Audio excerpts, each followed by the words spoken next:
In times when most smartphone makers are struggling to get all the needed components, Nubia are back with a second phone from the latest Redmagic series, a great gaming phone or upsetting downgrade from the top model. Here's the Redmagic 6R, so let's inspect.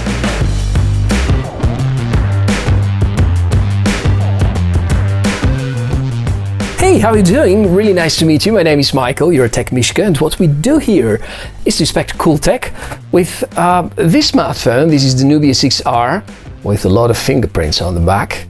Yeah, this is the most interesting member today. It's yet another gaming smartphone. If you've never been exposed to the world of gaming smartphones, well, you might have missed a lot. Probably the Asus ROG series are the most popular, also the most expensive ones. And you have other options like Xiaomi's Black Shark, and Nubia's Redmagic line, which in the past year has established itself as a really good ratio between the price you pay and the performance you get in return. Now, traditionally, there are some significant differences between gaming smartphones and flagships. Obviously, flagships are definitely a good choice for gaming, but these buddies here are more compact and compressed version with some more focus on the most important gaming components. Like for instance, the cooling inside is a lot better than most smartphones, and the refresh rate, 144 Hz refresh rate for the display. And you know that for gamers, the higher the refresh rate, the better it is. Now, just like every video, we're going to start with the price tag. 550 is what you pay for the Nubia Redmagic 6R, and the price can go a little bit higher in case you want to go for more RAM or more storage, which is, I would say, a very good price, especially if we compare it to the flagships of 2021. It's almost twice less than what you pay for the Galaxy S21 Ultra, kind of twice less than the OnePlus 9 Pro and so on. And if you wonder where this difference is going to, well, I guess the camera compartment could be one of the subjects that we are going to discuss. The Redmagic 6R tends to extract the best out of the most powerful system on a chip for Android phones this year and prioritizes performance and good gaming experience, so now our task is to find out how the hardware and the software work together and to check whether what they deliver is up to par with the expectations. Therefore, we're unboxing already. While the Redmagic 6 Pro had a lot more spectacular package, I think the more affordable smaller brother is so well presented, coming out of the box with rather standard accessory stack, if we can call a protective case and a charger being accessories at all. But as you know, there are certain brands that slimline their boxes that much that even chargers happen to be something that we need to purchase separately. Thankfully, there's no such thing with Nubia so far, although I can call it halfway. The Chinese edition of the phone can support 55-watt quick charging, but this here is capped at 30 watts only for the global version. Now, at the first sight, it looks nice, not too screamingly gamer-styled. I think the shapes and cuts are rather elegant, and while we can truly notice some similarities with the bigger 6 Pro model, this one is kind of a bridge between a regular good-looking 2021 model and a dedicated gaming phone.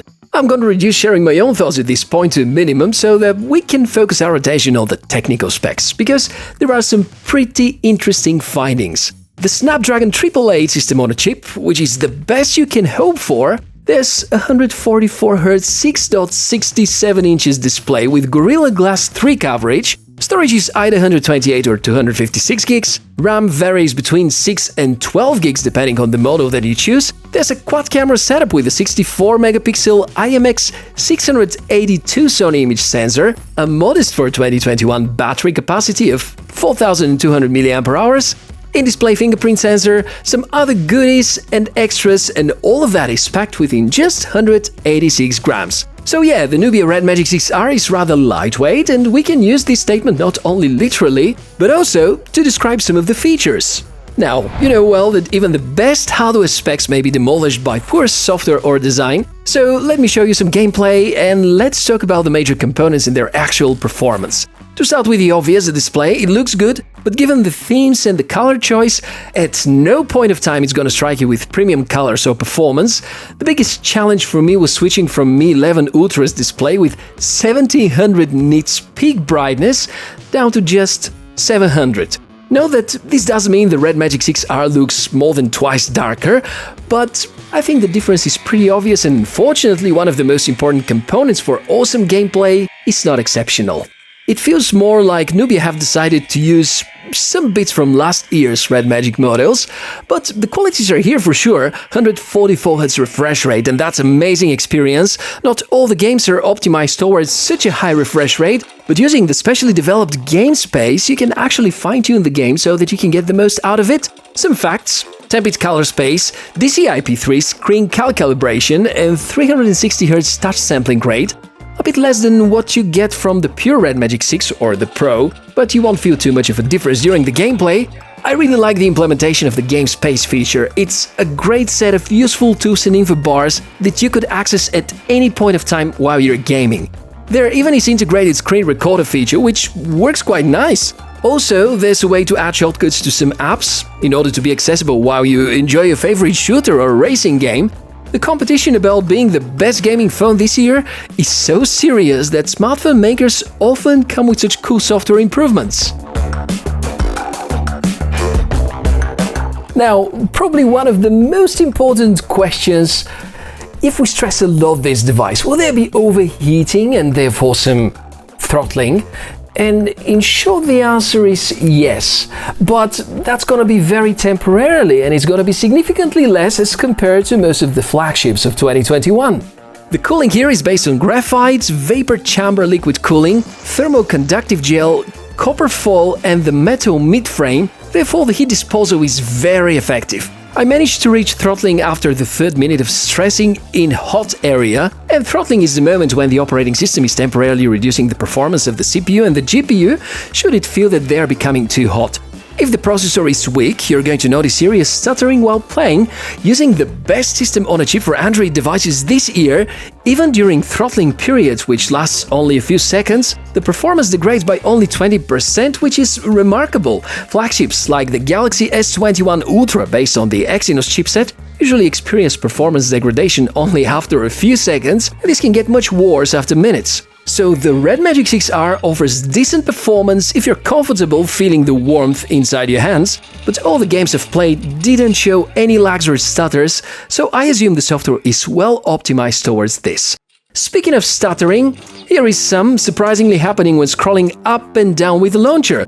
I have close to 150 apps in total, so it looks like the Nubia launcher is not comfortable with too many apps.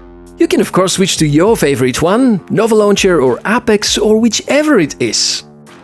I want to say a few words about the camera next. Since this is another very important component, the camera is fine. Main one is based on the 64-megapixel Sony image sensor. Similar setups are used in a number of other smartphones. The most remarkable maybe is the Xiaomi Mi 10T. You can see some samples in daylight and in low light. When there's a lot of light, the photos look almost great. There are plenty of details, good sharpening, good balance. I like a lot what I see. When it comes to low light, results are also decent. The software does its job when it comes to night photos, and they're going to look great unless you decide to compare side by side with a phone with a lot better and newer camera, like the Mi 11 Ultra for instance. The quad camera setup has also ultra wide mode, which weirdly only works in Pro mode. There also is a macro sensor and a depth sensor for the bokeh when you do portraits, for instance. Software-wise, the camera app could be a lot better, but there certainly are some nice features that deserve praising. Most significant drawback about this setup is the lack of optical image stabilization, so you count only on the so-called EIS, electronic image stabilization. Considering the rest of the major components, looks like we're up to par with what we want from a good smartphone. DDR5 RAM, UFS 3.1, there's the 5G band support, Wi-Fi 6E, OTG mode, USB 3.0, all of that guarantees some of the latest technology trends and that the phone is going to be really fast, especially about data transfer. The battery, however, is rather a disappointment, capacity of just 4200 mAh, and since everything is optimized towards great performance, endurance is not gonna be good. Sure, keeping the display at a lower refresh rate and brightness may give you some extra minutes, but don't count on too many hours of screen on time. I was getting between 5 and 6, but with pretty low brightness level. The call quality is very good. Speakers, not excellent, but decent. Sadly, the audio depends a lot on the positioning of your hands, and while playing I was very often muting the sound unwillingly by keeping my palm over the speaker holes.